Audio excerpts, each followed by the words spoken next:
J'ai toujours été attiré par la musique, par le son, par la chanson surtout, parce que c'était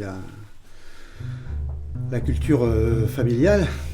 On écoutait la chanson, on écoutait Brassens, Brel, tous les chanteurs de cette génération-là quand j'étais enfant. Mais aussi je m'intéressais aux instruments, notamment à la contrebasse de Pierre Nicolas qui accompagnait Brassens, puisque je suis devenu contrebassiste. Et la guitare, beaucoup, j'aimais beaucoup. Je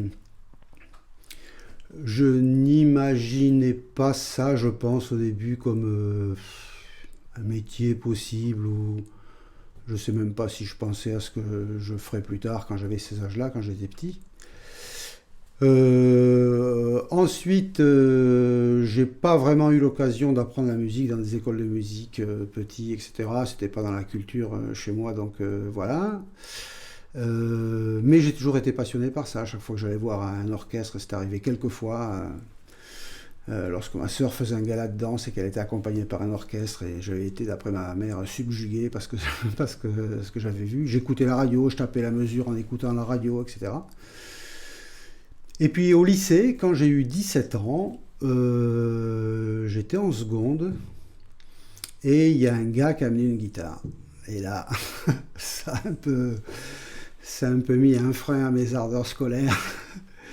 Et je me suis passionné pour l'instrument et surtout dans sa façon de pouvoir accompagner des chansons. Et j'ai commencé à écrire des chansons. J'ai toujours composé en fait dans la tête. J'avais toujours eu des airs. Quand j'étais petit, ma mère m'avait raconté que je composais des airs dans ma tête et je les notais. Donc j'avais évidemment aucune notion de solfège.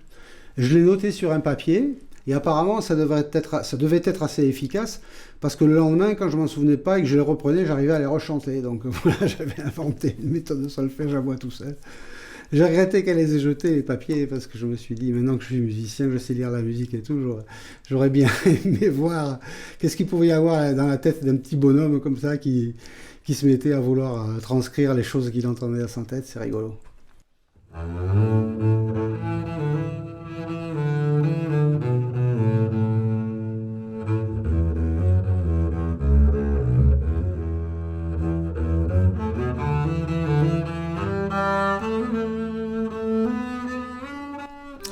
Et oui, donc à 17 ans, j'ai commencé la guitare. Donc j'ai commencé par chanter les chansons de mes chanteurs favoris, Brassens notamment. Ensuite, j'ai écrit des chansons. J'ai fait toute une première partie de carrière comme ça, comme chanteur. J'ai chanté au Printemps de Bourges, etc. J'étais un quart de semi-vedette. Et puis en fait, il y a un gars qui a proposé, un jour, je jouais dans un cabaret à Bordeaux. Il y a un gars qui m'a proposé de m'accompagner à la contrebasse. Donc, je dis ouais, si tu veux, ouais, comme Brassens, c'est sympa, tout ça.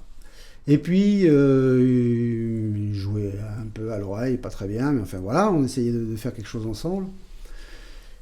Et puis, il laissait sa contrebasse chez moi parce que chez lui, on trouvait que ça prenait de la place, elle n'était pas bienvenue. Et j'ai commencé à mettre les doigts sur cet instrument. Et là, ça a été la révélation, vraiment, je crois. C'est le son de cet instrument que je trouve magique. Et je suis tombé amoureux de ce son-là. Et donc, j'ai commencé à apprendre tout seul, comme le reste. Donc, j'ai commencé par faire accompagner des amis chanteurs, puisque j'étais dans la chanson. Et puis, comme j'aimais beaucoup le jazz et que j'allais souvent dans les cabarets là, qui passaient du jazz, j'ai joué après du jazz Nouvelle-Orléans où techniquement c'était pas trop difficile, donc j'ai pu faire mes premières armes comme ça. Et puis ensuite j'ai parcouru un peu l'histoire du jazz, j'ai joué du bop, et puis ensuite j'ai joué des musiques latines, j'ai joué de la salsa, j'ai joué du tango, voilà, j'ai joué plein de musiques comme ça. Je me suis même un peu essayé à la musique classique puisque j'avais fait quelques années de conservatoire pour pouvoir travailler ma technique d'archer. Voilà un petit peu mon parcours en fait sur la contrebasse, qui était un instrument qui m'attendait, je crois, quelque part. Alors j'ai passé ma vie à rêver, à rêver à plein de choses. Je continue à rêver et effectivement, j'essaie de réaliser ces rêves. Et celui de devenir musicien était bien important dans ma vie. Voilà.